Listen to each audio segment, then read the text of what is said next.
بکمالہ کشف الدجى بجمالہ حسنت جمیع خصالہ صلوا علیہ وآلہ یا صاحب الجمال ویا سید البشر من وجهك المنیر لقد نور القمر لا يمكن الثناء كما كان حقه بعد خدا بزرگ توئی قصہ مختصر سورہ حامیم السجدہ کی آیت نمبر 33، 34 اور 35 میں اللہ تبارک و تعالی نے داعی الی اللہ جو ہے اس کے متعلق اس کی ایک تو عظمت اور شان بیان فرمائی اور اس کے لیے کچھ احکامات بھی عطا فرمائے۔ اللہ تعالیٰ نے ارشاد فرمایا وَمَنْ أَحْسَنُ قَوْلًا مِّمَّنْ دَعَا إِلَى اللَّهِ، فرمایا کہ اس سے بڑھ کر خوبصورت بات کس کی ہو سکتی ہے جو اللہ تعالیٰ کی طرف دعوت دینے والا ہو۔ داعی الی اللہ کے کلام سے بڑھ کر کسی کا کلام خوبصورت ہو سکتا نہیں ہے۔ یہ ذہن میں رہے، یہاں پہ کلام کا انداز جو ہے یہ استفہام انکاری کی صورت میں کلام کو لایا گیا۔ یہ کلام تب لایا جاتا ہے جب آگے سے انکار ممکن ہی نہ ہو، مخاطب جو ہے اس کے لیے بجائے تسلیم کرنے کے کوئی چارہ ہی نہ ہو۔ جب بھی ایسی بات کی جائے تو پکی بات ہے وہ مانے گا۔ جی جیسے اللہ تبارک و تعالیٰ نے حبیب کریم صلی اللہ علیہ وآلہ وسلم کو ارشاد فرمایا الم نشرح لک صدرک، حبیب پیارے ہم نے آپ کا سینہ کھول نہیں دیا۔ سبحان اللہ۔ اب آگے سے انکار کیسے ہو سکتا ہے؟ انکار ہو ہی نہیں سکتا یہاں پر۔ جی اللہ تبارک و تعالیٰ نے قرآن میں ارشاد فرمایا الم نجعل لہ عینین، ہم نے انسان کو دو آنکھیں نہیں دی جی، اور ان کو کان نہیں دیے، ان کو دل نہیں دیا۔ اب بتائیں اس بات کا کون انکار کر سکتا ہے؟ کوئی انکار نہیں کر سکتا۔ مخاطب جو ہے اس کے پاس مجال ہی نہیں ہے کہ اس کا انکار کرے۔ اللہ تبارک و تعالیٰ نے یہاں پر بھی کلام اسی طرز پر فرمایا ومن احسن قولا ممن دعا الی اللہ، فرمایا کہ اس سے بڑھ کر سوہنا قول کس کا ہو سکتا ہے جو اللہ تعالیٰ کی طرف دعوت دینے والا ہے جی۔ اس سے مراد اذان بھی ہے، اس سے مراد داعی کی تبلیغ بھی ہے، اس سے مراد داعی کی دعوت بھی ہے، اس سے مراد جو ہے وہ تمام ہر وہ بات اس کے تحت شامل ہو گئی جو بات اللہ تبارک و تعالیٰ کی طرف بلانے والی ہے۔ یہ ایک الگ بات ہے کہ آج موجودہ دور میں کفار بے دین جو ہیں وہ ان کو اذان پہ بھی اعتراض ہو رہا ہے جی، اذان سے بھی تکلیف ہو رہی ہے۔ ہندوستان کے مشرک پلید جو ہیں وہ گاہے بگاہے بکواسیں کرتے رہتے ہیں، مختلف علاقوں سے اذان جو ہے نا اس کی پابندی بھی لگائی جا چکی ہے، سپیکر پر اذان نہیں ہو سکتی، بغیر سپیکر کے اذان پڑھیں بھائی۔ جس طرح ہمارے پاکستان میں بھی کئی لوگوں کو حکمرانوں کو تکلیف ہوتی رہتی ہے امریکہ کو راضی کرنے کے لیے، یہ بھی جناب کبھی کہیں گے جی سپیکر 3 طرف سے بند کر دیں، ایک طرف چلائیں 2 طرف چلائیں، تو کبھی جناب پہلے واز جو ہیں جمعے کے یہ سپیکر پہ ہوا کرتے تھے، سب پہ پابندی ہو گئی، لیکن بے حیائی پہ، فحاشی پہ، اریانی پہ، گانے باجے پہ اس پہ کوئی پابندی نہیں ہے، اس پہ کوئی پکڑ نہیں ہے جی، اس پہ کوئی پکڑ نہیں ہے، کسی کو کوئی پوچھ گچھ نہیں ہے، وہ ٹھیک ہے چلتا رہے کیونکہ وہ تو ان کی منشا کے مطابق ہو رہا ہے نا۔ بے حیائی پھیلانا تو ان کا مشن ہے، کافروں کا بھی مشن ہے اور ان کے یاروں کا بھی مشن ہے۔ حیران کن بات ہے، یہ بھی رمضان شریف میں ہی ڈیفینس کراچی میں وہاں ایک بندے نے مسجد میں آ کر کہا کہ اذان آپ سپیکر پر نہ پڑھا کریں، میرا کتا ڈسٹرب ہوتا ہے۔ اندازہ لگائیں، کتا ڈسٹرب ہوتا ہے۔ بندہ پوچھے اکیلا کتا نہیں ہوتا، کتے کے بچے بھی ساتھ ہوتا ہے، کیونکہ کتا ڈسٹرب ہوتا ہے لیکن کتے نے آگے کہا نہیں، اس کا بیٹا پہنچا ہے مسجد میں کہنے کے لیے جی۔ یہ آپ سوچ سکتے ہیں یہ اس ملک کے اندر کلمہ پڑھنے والا مسلمان، اپنے آپ کو مسلمان کہنے والا، مسلمانی کا دعویٰ کرنے والا جی، اور آ کر کے مسجد میں کہے کہ جناب اذان نہ دیا کریں سپیکر پہ، کتا میرا پریشان ہوتا ہے۔ بتائیں، یعنی کہ اتنا تو انہوں نے نعوذ باللہ من ذالک فرنگی تعلیم کے ذریعے لوگوں کے دل بدل دیے ہیں کہ ان کو اللہ تبارک و تعالیٰ کے نام سے ہی تکلیف ہو رہی ہے، اللہ تبارک و تعالیٰ کے ذکر سے ہی، اللہ تعالیٰ کی اذان سے ہی تکلیف ہو رہی ہے۔ یہ ایسے نہیں ہوا۔ آج سعودیہ کے اندر انہوں نے جیسے ہی گانے باجے کی اجازت دی تو تقریباً جتنے بھی گھر تھے ان گھروں میں سے الا ماشاء اللہ ہر گھر سے ڈانسر عورتیں نکلیں، تیار پہلے بیٹھی تھی، ذہن فرنگی تعلیم کے ذریعے پہلے ہی بن چکے تھے ان کے، ایک دم سے جناب باہر آئیں اور جناب چھا گئی وہاں. نعوذ باللہ من ذالک. اب تو گلی میں جاتے، بازار میں، سڑک پہ جاتے ہوئے جناب وہ ٹھمکے لگانا شروع کر دیتی ہیں خواتین. یہ نہیں کہ کسی نے کہا ہو، یہ مشاہداتی بات کر رہا ہوں آپ کے سامنے. نعوذ باللہ من ذالک. یہ پہلے سے تیار بیٹھی تھی. ابھی ایران کے اندر یہ پچھلے سال مسئلہ ہوا ہے جی، برقعے کی وجہ سے، برقعے کو لے کر کے مسئلہ ہوا، ہزاروں عورتوں نے جناب برقعے اتار دیے اور بازار میں آ گئی جی، اور سینکڑوں عورتوں نے برقعے اپنے جلا دیے، آگ لگا دی برقعوں کو. یہ پہلے سے تیار ہوئی بیٹھی تھی فرنگی تعلیم کے ذریعے. فرنگی تعلیم نے ان کو باغی کر دیا تھا. صرف ڈر تھا ان کو کہ کب موقع آئے اور ہم باہر نکل کے اپنی نعوذ باللہ اسلام کے جو شاعر ہیں ان کے خلاف اپنی نفرت کا اظہار کریں. یہ بھی پاکستان کے اندر اللہ تبارک و تعالیٰ کا فضل ہے، کوئی مذہبی طبقہ، دینی طبقہ موجود ہے، ان کے ڈر کی وجہ سے رکے ہوئے ہیں، ورنہ ان کو تو ہر طرح کی چھوٹ ہے جی. ان کو حکومت کی طرف سے چھوٹ ہے، سارے لوگوں کو، سارے ادارے ان کے پشت پہ کھڑے ہوئے. یہ تو ایک منٹ لگائیں جناب بے لباس ہو جائیں یہاں پہ، نعوذ باللہ من ذالک. تو یہ وہ کہتے ہیں نا، مجھے شیخ مرحوم کا وہ قول یاد آتا ہے کہ دل بدل جائیں گے تعلیم بدل جانے سے.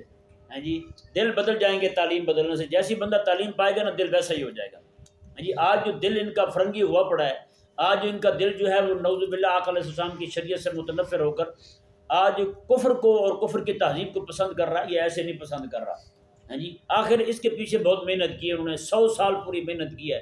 آپ کو پتہ ہے کتا کسی کو کاٹ جائے نا، کتا کاٹتے ہوئے کتنی دیر لگاتا ہے؟ تو پہلے آ کے مشورہ لیتا ہے، سر پلیز اگر پرمیشن ہو تو تھوڑا سا آپ کو چکی کاٹ لوں. پوچھتا ہے کبھی؟ بغیر مشورے کے جڑ جاتا ہے. نہیں، اصل میں ویسا ہی پوچھ رہا ہوں. کتا جو ہے وہ سیدھے ہی کاٹ لیتے آ کے بھائی، ٹھیک ہے نا، پوچھتا نہیں ہے. اب کتے نے کاٹا ہے، کتنے منٹ لگائے ہیں؟ کوئی آدھا منٹ لگاتا ہے کتا. دانت گھسا دیے، تھوڑا سا زور لگایا اور ٹانگ کو پتلا کیا اور نکل گیا کتا. کتا چھوڑ کے چلا گیا. اب بتائیں آدھا منٹ لگایا کتے نے کاٹتے ہوئے، کیا اس کو آرام آنے میں بھی آدھا گھنٹہ لگے گا؟ جس قوم کو فرنگی کتے نے 100 سال پورے کاٹا ہو تو اس کے علاج کے لیے کتنا عرصہ درکار ہے یار؟ نہیں سمجھ آیا. آج کلمہ پڑھنے والے مسلمان جو ہیں وہ بھی کہتے پھرتے اپنے منہ سے جی، کلمہ پڑھنے والے اپنے آپ کو عاشق رسول کہنے والے، اور جناب ہم تو اسلام کی حکومت آ بھی جائے تو پھر بنے گا کیسے جی؟ لوگ تو سارے بھوکے مر جائیں گے. جیسے بے نظیر نے فرمایا تھا، اس نے کہا تھا جناب اگر اسلام کی حکومت آ جائے تو پھر تو سارے ٹنڈے ہو جائیں گے، چور جتنے بھی ہیں سب کے ہاتھ کٹیں گے. اسے پتا تھا بھی ہم تو سارے چور ہیں تو سب کے ہاتھ کٹیں گے. اس کو پتا تھا سب سے پہلے جب اسلام آیا تو سب سے پہلے حضرت اقدس زرداری کا ہاتھ کٹنا ہے، بلکہ وہ تو پورا ہی کٹ جانا جتنا پاکستان کھا چکا ہے، کچھ نہیں بچنا بیچارے کا، یا بچنا ہے کچھ اس کا. کیا غلط کہہ رہا ہوں؟ صحیح کہہ رہا ہوں. بہرحال اللہ تبارک و تعالیٰ نے یہاں پر داعی کے آداب بیان فرمائے. کوئی مانے نہ مانے، اللہ سونا تو مانتا ہے نا. اللہ تبارک و تعالیٰ نے سونی بات کو مانتا ہے، باقی مانے نہ مانے جائیں باڑ میں، کسی کی کوئی پرواہ نہیں ہے. اللہ تبارک و تعالیٰ نے فرمایا ومن احسن قولا ممن دعا الی اللہ، میں اس سے بڑھ کر سونا قول کس کا ہو سکتا ہے جو اللہ تعالیٰ کی طرف دعوت دے. یعنی کہ اس بندے کا ہر بول جو اللہ تعالیٰ کی طرف بلانے والا ہو، اللہ فرماتا ہے وہ بڑا سونا ہے، سب سے سونا. احسن قول، یہ نہیں فرمایا کہ حسن قول ہے، میں احسن قول، سب سے سونا کلام ہے ہی وہی جس کلام کے ذریعے بندے کو اللہ تعالیٰ کی طرف بلایا جائے جی. اللہ اکبر کبیرہ. آگے فرمایا وعامل صالحا، اور دائی جو ہے وہ عمل بھی اچھے کرنے والا ہو. وقال اننی من المسلمین، اور یہ ڈنگے کی جوٹ پہ کہنے والا ہو اننی من المسلمین، میں مسلمان ہو گئی، میں کون ہوں؟ مسلمان. شرمندہ نہ ہو اپنے مسلمان ہونے پر، جیسے آج کل کے شرمندہ ہوئے پھرتے ہیں مسلمان ہونے پر. حضرت عمر رضی اللہ تعالیٰ نے فرماتے تھے ہمیں اللہ تعالیٰ نے عزت دی ہے اسلام کے ذریعے. ایک وقت آئے گا کہ لوگ اس مسلمان کے لانا بھی اپنے لیے بےزتی سمجھیں گے، اپنے لیے توہین سمجھیں. یہی وجہ ہے کہ آج کتنے سارے لبرل قسم کے لوگ جو ہیں ایتھسٹ بن کے جناب اپنے آپ کو وہ جناب ایکس مسلم کہہ رہے ہیں، یعنی پرانا مسلم، سابقہ مسلم، اب مسلمان نہیں. نعوذ باللہ من ذالک. ملحدین کا بہت بڑا ریوڑ ہے یہ پاکستان میں کے اندر موجود ہے، جو اللہ تبارک و تعالیٰ کے وجود کا انکار کر چکے ہیں، دین کا انکار کر چکے ہیں، اسلام کا انکار کر چکے ہیں، شریعت مبارکہ کے ایک ایک حکم پہ اعتراض کرتے ہیں. اللہ تبارک و تعالی نے ارشاد فرمایا، یہاں یہ ذہن میں رہے اننی من المسلمین جو ہے نا، ایک ہی وقت میں اس کو دو معنوں میں لیا جا سکتا ہے۔ ایک بندہ جو ہے نا بطور فخر کے کہے میں مسلمان ہوں، آگے اگر لوگ کھڑے ہو نا احساس کمتری کے شکار ہیں، پر آپ کو مسلمان کیسے گئے، مسلمان تو ظلم کی پیچھے میں پس رہے ہیں، مسلمان تو یہ ہیں وہ ہیں، ہیں جی، جیسے کئی سارے لوگ کہتے ہیں مسلمان تو ہیں ہی بے ایمان بھائی، ہیں جی، گورے جو ہے نا وہ ایماندار ہیں۔ میں نے کہا یار ایک بندے سے میں نے پوچھ لیا، میں نے کہا یار یہ بتاؤ، بچہ پیدا ہوتا ہے مسلمانوں کے ہاں تو اس بچے کا نام کبھی ہمفرے ہو سکتا ہے، الیگزینڈر ہو سکتا ہے، ہیں جی، برنارڈ شاہ ہو سکتا ہے؟ کہتے ہیں نہیں جی۔ میں کہا مسلمان کے گھر میں بچہ پیدا ڈونلڈ ٹرمپ ہو سکتا ہے؟ اس پہ ایک بڑا مشہور شعر ہے ڈونلڈ ٹرمپ پہ۔ جب ڈونلڈ ٹرمپ تھا تو اس وقت میں نے جمعے میں سنایا تھا یہ شعر کہ کل ہی کھڑی کی تھی موٹر سائیکل پیٹرول پمپ تے، لکھ دلاں دے ڈونلڈ ٹرمپ تے، کہ نہیں؟ یہ بہت مزیدار شعر ہے۔ بہرحال مسلمان کے گھر میں کبھی بھی ڈونلڈ ٹرمپ نہیں پیدا ہوگا، یہ نصرانیوں کے گھر میں ہی ہو سکتا ہے کہ نہیں، مسلمانوں کے گھر میں نہیں ہو سکتا۔ تو اب نصرانیوں کے گھر میں غلام رسول پیدا، یہودیوں کے گھر میں غلام محمد پیدا، جی، ہندوؤں کے گھر میں غلام فاطمہ پیدا کبھی بھی نہیں ہو سکتی۔ ہمارے ہاں تو یہ کہاوت ہے، کہتے ہیں ہو کراڑی نام غلام فاطمہ، کبھی نہیں ہو سکتا۔ کراڑی ہندوانیوں کو کہتے ہیں، کراڑ ہندوؤں کو کہتے ہیں۔ ہمارے یہاں رہتے تھے نا، وہاں ہمارے گاؤں میں بھی ہندو بہت تھے پہلے، جب پاکستان بنا تو یہاں سے سارے کھسک گئے۔ جی ابھی بھی ہمارے یہ کہ ملتان کے اور ان علاقوں کے تقریباً ہندوستان کے اندر کوئی 20 لاکھ سے زائد ہندو ہیں جو وہاں پہ سرائکی بولتے ہیں، وہ یہاں گئے ہوئے ہیں، ٹھیک ہے نا؟ تو ان کو وہاں کراڑ کہتے تھے، کیا کہتے تھے؟ کراڑ کہتے تھے ان کو۔ تو وہ یہ جو لوگوں کے کراڑوں کے گھر میں بھی کبھی کوئی غلام رسول غلام فاطمہ نہیں ہو سکتے۔ اب ذرا سوچنے والی بات ہے وہ یہ ہے، کیمیکل لفظ سنے نا آپ نے، اردو کا لفظ ہے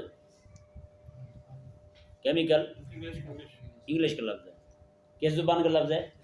انگلش کا لفظ ہے۔ اب یہ کیمیکل جو ہے، ایک حاجی صاحب نے ہمیں یہاں سنا ہے، مدینہ شریف سے ہو کے آئے تھے تازے تازے، تو فرمانے لگے کہ میں عمرہ پہ گیا ہوں تو وہاں میں نے دیکھا مسجد نبی شریف میں لوگ جو ہے نا میتوں کو دفن کر کے اوپر کیلیکم ڈال دیتے ہیں۔ کیا ڈال دیتے ہیں؟ کیلیکم۔ تو 2-3 بار انہوں نے کیلیکم ہی کہا، میں نے کہا یار حاجی صاحب مزید امتحان نہ لیں، ہنسی آ جائے گی مجھے، اتنا کافی ہے کیلیکم۔ اب بتائیں کیمیکل جو لفظ ہے یہ انگریزی کا ہے جی، یہ وہ بلا ہے جو ہر چیز میں ملائی جاتی ہے، ہر چیز کو خراب کرتی ہے یا نہیں؟ اب ایسا کیسے ہو سکتا ہے کہ بنانے والے مسلمان ہوں اور نام رکھنے والے انگریز ہوں؟ یعنی یہ وہ بلا ہے جو پیدا ہی انگریزوں میں ہوئی ہے اور نام بھی اس کا انہوں نے رکھا ہے۔ تو ظاہری بات ہے پھر یہ ملاوٹ کس نے دی ہمیں؟ انہوں نے دی ہے، دلیلوں نے۔ ان دلیلوں کے آنے سے پہلے تو ہمارے پاکستان یہاں کے مسلمان جو تھے ہندوستان کے، یہ تو بیچارے دیسی گھی کھاتے تھے سارے۔ کیا کھاتے تھے؟ دیسی گھی کھاتے تھے۔ جب یہ آیا تو یہ ڈالڈا لے آیا، آ گیا کیمیکل وہاں پہ۔ اب ڈالڈا جو گھی ہے اس کا کتنا نقصان ہے، اب تو خیر عادی ہو چکے ہیں جی۔ ہمارے لوگ گائے بچڑا بکری ککڑی یہ کھایا کرتے تھے، یہ آیا ذلیل، یہ برائلر مرغی لے آیا۔ اب برائلر مرغی بیچاری خود نہیں کھڑی ہو سکتی، اس کو کھانے والا کیسے کھڑا ہو سکتا ہے؟ 2 سیڑھیاں چڑھیں گے، ہاں پڑیں گے، کیا ہوا سیڑھی چڑھے ہیں جی، مرنے لگ گئے ہیں۔ ہاں جی کیا کھایا تھا جی؟ بریلوی ککڑی کھائی ہے ہم نے۔ ایک بندہ تو بیچارہ بریلوی ککڑی کہتا تھا اس کو، میں یار معافی دے دوں، بریلوی جماعت جو ہے نا وہ غیرت والی جماعت ہے، یہ الگ بات ہے، کئی گھومنے نکل آئے ہیں اس میں سے، بہرحال جماعت جو ہے یہ غیرت مندوں کی ہے، ٹھیک ہے نا جی۔ تو بہرحال یہ بھی انہوں نے گھسایا ہمارے اندر، ہم میں نہیں تھا، ہم میں جتنی بھی خرابی آج آپ دیکھ رہے ہیں، جتنی بھی ملاوٹ آپ دیکھ رہے ہیں، ساری کی ساری وہی سے آئی ہے، ہمارے لوگوں میں سے کسی نے یہ بنائی نہیں ہے۔ دوائیاں جتنی بھی تیار ہوتی ہیں ساری کی ساری، ہر دوائی میں اسٹیرائڈ ہے جی۔ بندہ دوائی کھاتے جا رہا ہے، گردے فرق، ایک دوائی کھاتا ہے 7-4 مرض اور لگ جاتے ہیں، پہلے والا مرض بھی نہیں جاتا، پہلے والے مرض پہ پردہ 4 مرض اور لگ گئے بندے۔ پہلے ہمارے حکیم ہوتے تھے جی، جیسے میں نے پہلے بتایا آپ کو، یہ ہو ہی نہیں سکتا کہ مرض جو ہے وہ جلدی آتا ہے، یہ ضروری ہے، مرض آتا جلدی ہے، جاتا دیر سے ہے۔ تو کون سا علاج ہے جس نے جناب آتے ہی نہ فوراً ٹھا کر کے مرض ہی باہر نکال دیا؟ اور بھائی مرد کو نکالا نہیں ہے، مرد پہ پردہ ڈالا ہے اس نے، کہ نہیں سمجھے آپ؟ مرد پہ پردہ ڈالا ہے اس نے۔ ہمارے جو بزرگ تھے وہ اللہ اکبر کبیرہ، ان کا طریقہ علاج جو تھا ہمارے حکیموں کا ہیں، وہ بندے کو دیکھتے ہی پہچان لیتے تھے اس کو کیا مسئلہ ہے۔ اب یہاں پہ کیا ہو رہا ہے، فرنگی نے جس دن جناب اپنی مشین پہ اعتماد کروایا نا، بندے کے اندر سے جناب ہنر ہی نکل گیا ہے، ٹپ بھی نکل گئی ہے۔ ایک بندہ گیا ڈاکٹر حکیم کے پاس، اس کو جا کے کہا جی طبیعت دکھائی، فلاں مسئلہ ہے۔ حکیم نے کہا کہ تیرا علاج جو ہے نا وہ نہیں ہے، تیری دوا بنتے بنتے تو نے روانہ ہو جانا ہے۔ اچھا وہ گیا، گھر جا رہا ہے تو راستے میں ٹانگے پہ جا رہا تھا، ایسے دیکھا اس نے کماد کھڑا ہے، دل چاہا کہ گنا چوسوں، اسے نا دل کر پڑتا ہے۔ اس نے کہا یار یہ گنا تو توڑ کے دو مجھے، میں چوسوں اس کو۔ گنا انہوں نے توڑا، اسے دیا، اس نے وہیں بیٹھ کے چوسا، تبھی ٹھیک ہو۔ سیدھا واپس حکیم کے پاس گئے، حکیم کو جا کے کہا، اس نے کہا جی ایسا ایسا معاملہ ہے، آپ کہتے ہیں ٹھیک ہو نہیں سکتا۔ انہوں نے کہا کھایا کیا ہے؟ اس نے کہا گنا چوسا ہے اس نے۔ اس نے کہا مجھے لے چلو کہاں چوسا ہے اس نے۔ وہ لے گئے اسے، حکیم نے جناب اپنے وہاں سے کئی شئی بسولے شسولے پکڑے، اس کو قریدنے کے بعد اس نے نیچے دیکھا سانپ پڑا تھا، چھوٹے چھوٹے ذرات پڑے تھے، باقی سارا ختم ہو جو پونچھ ہونی پڑی تھی اس کی، دیکھ کے اس نے کہا یہی علاج تھا اس کا۔ اس نے کہا کہاں جو تم سانپ پکڑتے اس کو نیچے دیتے، گنا وہاں پہ گڑتے، گنا وہاں سے اگتا، پھر اتنا بڑا ہوتا، پھر چوستے۔ یہ تو اللہ تعالیٰ نے فضل کیا کہ تم اللہ تبارک و تعالیٰ نے اس کی زندگی لمبی کرنی تھی کہ بچت ہوگی اس بندے۔ انہوں نے کہا علاج ہی اس کا یہی تھا۔ اب ذرا اندازہ لگائے نا، ہاں جی انہوں نے کیا علاج تجویز کیا یار۔ ہاں جی پہلے جائیں گے آپ ایکس رے کروائیں، ایکس رے کروا کے آ گئے بھائی، اب ایم آر آئی کروائیں، نہیں سمجھ نہیں آئی۔ میں باقی کیا کیا اپنا قصہ سناتا ہوں۔ یہیں سے ایکس رے کروائے، گھٹنے کا مسئلہ تھا، یہیں سے ایکس رے کروائے، ڈاکٹر ہسپتال چلے گئے۔ انہوں نے کہا ڈاکٹر صاحب بڑے تھے، انہوں نے کہا جی درانی صاحب، انہوں نے فرمایا جی ایکس رے ہمارے ہسپتال سے کروائیں۔ میں نے کہا یہ بھی ٹھیک ہے بھائی، ہاں تو وہاں سے ایکس رے کروا لیے، تو کہتے جی دیکھ کے نہیں ایم آر آئی کروائیں۔ اچھا جی وہ بھی ہو گئی، آپریشن ہوگا۔ میں کہ کس چیز کا آپریشن ہوگا؟ کہنے لگا یہی کے اندر ہے کیا؟ میں کہ 2 ایکس رے 1 ایم آر آئی، تجھے پھر بھی شرم نہیں آئی ہیں؟ میں نے کہا آپریشن کتنے پیسے لگیں گے؟ کہنے لگا 4.5 لاکھ روپے۔ میں نے کہا کس چیز کا آپریشن کریں گے؟ کہتا ہے یہی تو دیکھنا ہے کہ اندر ہے کیا مسئلہ ہیں۔ سچی بات ہے، ہمارے حکیم منہ دیکھ کے بتا دیتے تھے پورے خاندان کے مسائل، ایک بندے کو دیکھتے تھے پورے خاندان کے مسائل بتاتے تھے، تیری اماں کو یہ مسئلہ ہے، تیری بہن کو یہ مسئلہ ہے، فلاں کو یہ مسئلہ ہے۔ طبیب یہ ہوتے تھے، یہ ہاتھ پکڑ کے بیٹھے ہوتے ہیں، ہاں کھنگ آندھی تین کو نہیں آندھی، انہیں کہ لگ ہوں تینوں ہی آوے ہیں، نامرا پتہ نہیں کیا کرتے ہیں، کوئی سمجھ نہیں ہے ان کو، ایسے ہی ناب دماغ خراب کیا ہوا ہے۔ انگریز نے پکڑ کے ہر چیز مشین پہ ڈال دی ہے، بس ہے یا نہیں ایسا؟ تو بہرحال انہوں نے بیڑا غرق کیا، اللہ تبارک و تعالیٰ سمجھنے کی توفیق عطا فرمائے۔ اللہ تبارک و تعالیٰ نے ارشاد فرمایا کہ اننی من المسلمین، کہ بندہ جو ہے وہ بطور فخر کے بھی کہے ہاں بھی میں مسلمان ہوں۔ مسلمان ہونے پہ جہاں پہ لوگ ایسے بیٹھے ہوئے ہوں، احساس کمتری کے شکار ہوں، باتیں کر رہے ہوں جی مسلمان ہو گئے ہم تو ذلیل ہو گئے ہیں، ان کے سامنے بندہ فخر کے ساتھ کہے اننی من المسلمین، اوے میں مسلمان ہوں، میں مسلمان ہوں، اللہ اکبر کبیرہ۔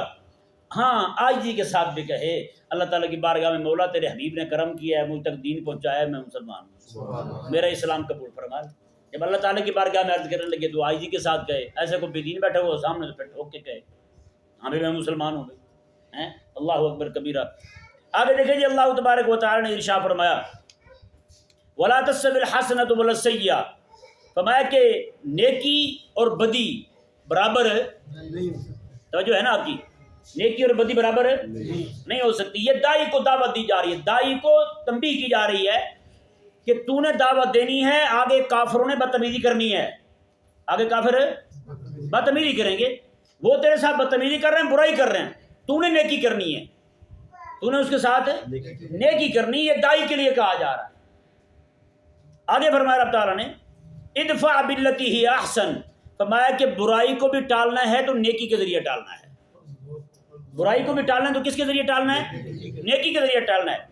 فَإِذَا الَّذِي بَيْنَكَ وَبَيْنَهُ عَدَاوَةٌ، میں وہ بندہ جس کے تیرے اور اس کے درمیان دشمنی تھی کأنہ ولی حمیم، تمہارے اندر گہری دوستی ہو جائے گی۔ جس بندے کو تو نے دعوت دیتے ہوئے اس نے بدتمیزی کی، آپ پر لازم ہے آپ کو اس کے حسن سلوک سے ساتھ پیش آئیں۔ تو فرمایا اللہ تبارک و تعالیٰ میں وہ بندہ جو تیرے ساتھ دشمنی لیے پھرتا تھا، ایک وقت آئے گا کہ وہی تیرا گہرا یار ہو جائے گا، گہرا دوست ہو جائے گا تیرا جی۔ لیکن یہاں دائی کو کہا جا رہا ہے کہ تم نے ٹھنڈے رہنا ہے، ساتھ والوں کو کہا جا رہا ہے کہ بدتمیزی کرے تو تم نے پکڑنا ہے کہ نہیں۔ آقا علیہ السلام کے ساتھ مکے والے بدتمیزی کرتے ہیں نا، جیسے پچھلے درس میں کچھ دنوں کے درس پہلے آقا علیہ السلام کی حدیث بیان کی کہ جبریل امین علیہ السلام نے 5 بندوں کو جو آقا علیہ السلام کا مذاق اڑا رہے تھے، اللہ تبارک و تعالیٰ نے میں حبیب پیارے ہم ان سے نمٹ لیں گے، تو ایک ہی رات میں 5 بندے مرے یا نہیں مرے؟ سنا جناب نے، تو اس کا مطلب کیا ہے کہ دائی آقا علیہ السلام کو فرماتا ہے حبیب آپ صبر کریں، آپ صبر کریں، آپ نے کچھ نہیں کہنا، ہم نمٹ لیں گے ان کے ساتھ۔ تو اس کا مطلب یہ ہے دائی پر لازم ہے کہ وہ صبر اور استقامت کے ساتھ لگا رہے، کام کرتا رہے اپنا، اور دائی کے ساتھ والے جو ہیں ان پر لازم ہے کہ وہ دائی کا ساتھ دیں۔ ہمارے ہاں کیا ہوتا ہے، بات بہرحال آیت مبارکہ میں بہت لمبی چوڑی ہوگی لیکن 1-2 باتیں کرنا ضروری سمجھتا ہوں۔ ہمارے ہاں انجینئر کو کوئی بھی نہیں جا کر نہیں سمجھاتا جی انجینئر صاحب کام ایسے نہیں ایسے کرنا ہے، کبھی سمجھاتے ہیں؟ ڈاکٹر کو کبھی جا کے نہیں کہتے جناب آپ نے فلان دوائی ایسے دینی ہے، فلان ڈرپ آپ نے وہاں لگانی ہے، یہ کرنا ہے، کبھی کہتے ہیں؟ نہ انجینئر کو کہیں گے، نہ ڈاکٹر کو کہیں گے، نہ ہی کبھی جناب باہر کھڑے ہوئے پولیس والے کو کہیں گے حضرت صاحب آپ نے کس طرف پیٹ کی ہوئی ہے، اس طرف منہ کر کے کھڑے ہوئے، سڑک کے بیچ میں کھڑے ہوئے ہیں، اس طرف کھڑے ہوئے، کبھی جا کے کہتے ہیں کوئی؟ مولوی صاحب کو سارے کہتے ہیں، کہتے نہیں کہتے؟ مولوی صاحب اچھا یاد لمبی ہو جاتی ہے تو میں کہ لمبے ہو کے پڑھ لو، چھوٹی ہو جاتی جی میں کہ تو ذرا سپیڈ بتا لے۔ عجیب نظام ہے۔ اب ہر بندے کی بات سننی شروع کر دے نا تو پھر سچی بات ہے نماز ہو ہی نہ ہماری، تو ایسے بیٹھ رہے ہیں ہم تو کہ نہیں سمجھ آ رہا مسئلہ۔ ہر بندے کا اپنا مسئلہ ہوتا ہے، او جی ایسے پڑھائیں یار، امام رکھا ہے تم نے، کیا رکھا ہے تم نے؟ اب شریعت مبارکہ نے ایک حل دیا ہے، سچی بات کہہ رہا ہوں، قرآن میرے سامنے روز یہاں پہ کتنی نماز میں پڑھتا ہوں، تراویح پڑھتا ہوں، حافظ صاحب جو ہے نا وہ سلام پھیر لیتے ہیں، میری اتحیات بھی رہتی ہوتی ہے، پوچھیں ان سے کبھی میں نے کہا ہے آپ کو، کبھی کہا ہے آپ کو؟ کبھی نہیں کہا کسی، لیکن یہاں پہ بھاگے وہ جی اتحیات لمبی ہو جاتی ہے آپ کی، تو اتحیات آپ کی چھوٹی ہو جاتی ہے، تو یار کچھ آپ بھی مہربانی کرو ہیں۔ حکم یہ ہے شرع مبارکہ کا، کوئی بندہ جو ہے اتحیات امام سے پہلے پڑھ لے تو شہادت کا تکرار کرتا رہے، اشہد ان لا الہ الا اللہ واشہد ان محمد عبدہ ورسولہ، اشہد ان لا الہ الا اللہ واشہد ان محمد عبدہ ورسولہ، یہ پڑھتا رہے۔ بتائیں اب جس بندے نے یہ مسئلہ سنا ہوگا کبھی اعتراض کرے گا امام پہ؟ اب کوئی بندہ جو ہے مثال کے طور پر تحیات پوری پڑھنی ہے، ربنا اغفر لی ولوالدی وللمؤمنین یوم یقوم الحساب پڑھ چکا ہے، اب امام جو ہے نا ابھی پڑھ رہا ہے تو اس پر ضروری ہے کہ وہ کوئی نہ کوئی تکرار کرتا رہے، دعائے معصورہ پڑھتا رہے، وہ دعا جو قرآن میں مذکور ہے یا پھر میرے آقا علیہ السلام نے پڑھی ہے وہ دعا پڑھتا رہے۔ اتنی ساری ادعیہ معصورہ ہیں آقا علیہ السلام سے ثابت ہیں، آقا علیہ السلام یہی نہیں جو ہم پڑھتے ہیں، اس کے علاوہ بھی آقا علیہ السلام دعائیں پڑھا کرتے تھے بھائی نماز میں، وہ بندہ پڑھتا ہے کہ نہیں سمجھ آیا مسئلہ؟ یہ تو ہوگا نا بندہ پہلے فارغ ہو گیا تو کیا کرے؟ ایک یہ ہے کہ امام نے پہلے سلام پھیر دیے وہ کیا کرے؟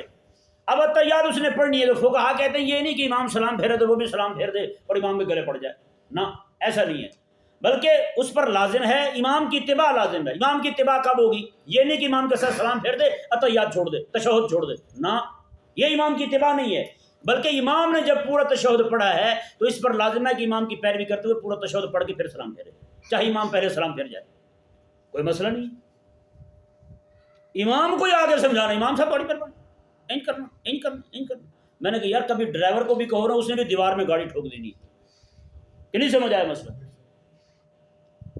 کریم آقا امام کی قدر کریں یار، قسم خدا کی، آقا علیہ السلام نے میں قیامت کے قریب لوگ امام ڈھونڈیں گے کسی نے نماز نہیں پڑھانی ہے ان کو، بتائیں یہ جو بچے یہاں نماز پڑھاتے ہیں نا امام پڑھاتے ہیں، اگر آنے والا بندہ جو ہے چھوٹا سا دل لے کے آتا تھوڑی سی بات کر دیجیے دل ٹوٹ جاؤ، ڈسارڈ ہو گئے ہم مولوی صاحب نے بات کرتی بےزتی ہوگی ہماری، اگر تم ڈسارڈ ہوتے ہو نا، وہ 8 سال 10 سال پڑھ کے بیچارہ کھڑا ہے، اس کا بھی دل کا خیال کیا کریں، وہ بھی ہزاروں لوگوں کی باتیں سنتا روز، ہر بندہ تو اسے سمجھا رہا ہوتا ہے، یار بتائیں کسی کو سپیڈ زیادہ لگ رہی ہے کسی کو تھوڑی لگ رہی ہے، ہر بندہ نصیحت کر رہا ہے امام کو۔ سچی بات ہے، میں مصلی سناتا تھا، وہاں پہ بندے روز کوئی نہ کرو اللہ اکبر کی ریح ہمیں سنائی نہیں دیتی، بندے کہ برر کہتے رہے، تمیز کرو یار، حیا کرو یار، کوئی روز کوئی نہ کرو بڑا دالین کی نون نہیں سنائی دیتی، بھی تو مشین لگوا لے اپنے کان میں، تجھے نون نہیں دکھائی دیتا، نون لی کتنی پھرتی ہے تجھے وہ دکھائی دیتی ہے، اتنا گن پڑا ہوا ہے یہاں پہ، مولوی کو دالین کی نون نہیں دکھائی دیتی، سنائی دیتی تجھے۔ عجیب دماغ ہے یار آپ کی، آپ کو نہیں کہہ رہا ہوں، جو لوگ اس طرح کی حرکتیں کرتے ہیں میں ان کے لیے کہہ رہا ہوں۔ بغل ان کو حافظ صاحب کو اتحیات ذرا ایسا پڑھ کر مجھے خلل پڑتا ہے، ڈسٹرب ہو جاتا ہوں۔ میں کہ کیوں ڈسٹرب ہو جاتے ہیں آپ ہیں؟ سچے وہ مولوی صاحب کی ایک تقریر میں سن رہا تھا، کسی نے کلپ بھیجا، کہنے لگا یار اماموں کو نصیحت کر رہا تھا، وہ بھی امام کو نصیحت کر رہا تھا بیچارہ، کہنے لگا بھائی اماموں آپ کی مہربانی، کوئی بندہ آ کے آپ کو لڑے نا، آپ کچھ نہ کہا کریں، سمجھ جائیں کہ چاچی نے آج بہت ڈانٹا ہے اس کو، چاچی ہیں ہاں چاچی کو جوتیاں کھاتی پھرتا ہے، یعنی جس بندے کو گھر میں دوسری بار سالہ نہیں نہ ملتا، آگے سے ڈوئی نظر آتی ہے، تو وہ بھی امام کو، امام صاحب تو حیا کرو یار، کیا طریقہ ہے، عجیب نظام۔ اور ایک بندہ مجھے بتانے لگا ایسے لوگ جو ہے نا جن کی گھر کوئی نہیں سنتا، راضی کیسے رکھتے ہیں گھر میں اپنے آپ کو، کہنے لگا جی میں نے گھر میں جتنے چھوٹے چھوٹے کام ہیں نا سارے بیوی کے سپرد کیے ہوئے ہیں، چھوٹے کام سارے بیوی کے سپرد کر دیے ہیں، بڑے کام سارے میں نے اپنے ذمہ لیے ہوئے ہیں، لڑائی نہیں ہوتی ہماری۔ اس نے کہا جی چھوٹے کام کون سے ہیں اور بڑے کون سے ہیں؟ اس نے کہا چھوٹے کام یہ ہیں ہمارے، آپ میری طرف دیکھیں، چھوٹے کام یہ ہیں ہمارے، گھر میں کیا پکانا ہے، کیا لانا ہے، بچے کی شادی کہاں کرنی ہے، کدھر کرنی ہے، کون سے رشتہ دار بنانے ہیں، کون سے نہیں بنانے، یہ سارے کام میں نے بیوی کے ذمہ لگایا ہوں۔ اس نے کہا تو آپ نے ذمہ اپنے ذمہ، پھر آپ کا تو کام بچے ہی نہیں گھر میں۔ اس نے کہا کیوں نہیں، بڑے کام میں نے لیے ہوئے ہیں۔ کون سے؟ امریکہ کا صدر کون بنے گا، یہ میں کرتا ہوں۔ پاکستان کا آرمی چیف کون بنے گا، یہ میں کرتا ہوں۔ یہ سارے میں نے ڈیسائیڈ کرنے ہوتے، چھوٹے چھوٹے کام سارے وہ کرتی ہے، بڑے کام میں کرتا ہوں۔ الحمدللہ کبھی لڑائی ہوئی نہیں ہماری، پتہ ہے۔ یعنی جس بندے کو گھر میں بولنے کی ہمت نہیں ہوتی نا، سچی بات ہے، ایسے بندے میں نے دیکھے ہیں، گھر میں کوئی بات کرے نا فوراً آگے سے میم کہتے شٹ اپ، وہی چپ ہو جاتے ہیں۔ مسجد میں آ کے مولوی کو وہ بھی نہیں بولنے دیتے ہیں، مولوی پہ چڑھائی کی ہوتی ہے انہوں نے۔ نہ یار، یہ حدیث باب میں دوبارہ سناتا ہوں، آقا علیہ السلام نے فرمایا کہ ایک وقت آئے گا تمہیں نماز پڑھانے کے لیے امام نہیں ملے گا۔ سچی بات ہے، آج لوگ بدزن ہو رہے ہیں، لوگوں کی حرکتوں کی وجہ سے بدزن ہو رہے ہیں جی۔ لوگ جو ہے نا وہ باتیں کر کر کے ان بیچاروں کو ذلیل کرتے ہیں، ان کو رسوا کرتے ہیں، ایسی ایسی باتیں کریں گے، تکلیف ہوتی ہے بہت زیادہ۔ اللہ تبارک و تعالی ہمیں سمجھنے کی توفیق عطا فرمائے۔ یہ جو ومن احسن قولا ممن دعا، اللہ اکبر کبیرہ، اللہ تبارک و تعالی نے فرمایا کہ اس سے بڑھ کر سونی بات کس کی ہو سکتی جو اللہ تعالیٰ کی طرف بلائے۔ یار وہ اللہ تعالیٰ کی طرف بلا رہا ہے، آپ اس پہ باتیں کر رہے ہیں، اس کو تکلیف دے رہے ہیں، ایذا دے رہے ہیں، نہ کریں ایسے۔ اللہ تبارک کوئی بندہ دین کا کام کرتا ہوا کسی بندے کی وجہ سے بدزن ہو کے کام چھوڑ دیتا ہے تو سچی بات ہے اس بندے کا دنیا آخرت میں کچھ نہیں بچے گا، اس بندے کا کچھ نہیں بچے گا، میں صحیح کہہ رہا ہوں۔ کیوں یہ پرفتن دور ہے، اس دور کے اندر قحط الرجال کا زمانہ ہے، لوگ دین کا درد رکھنے والے، دین کا کام کرنے والے تیار نہیں ہو رہے، جو اکا دکا تیار ہو رہے ہیں ان کو بھی میں اور آپ تکلیف دے کے دین کے کام سے باغی کر دیں تو سچی بات ہے اس سے بڑھ کر حرمہ نصیبی اور اس سے بڑھ کر ہمارے لیے اللہ تعالیٰ کی بارگاہ سے دوری والی کوئی بات اور ہو سکتی۔ اللہ تبارک و تعالیٰ سمجھنے کی توفیق۔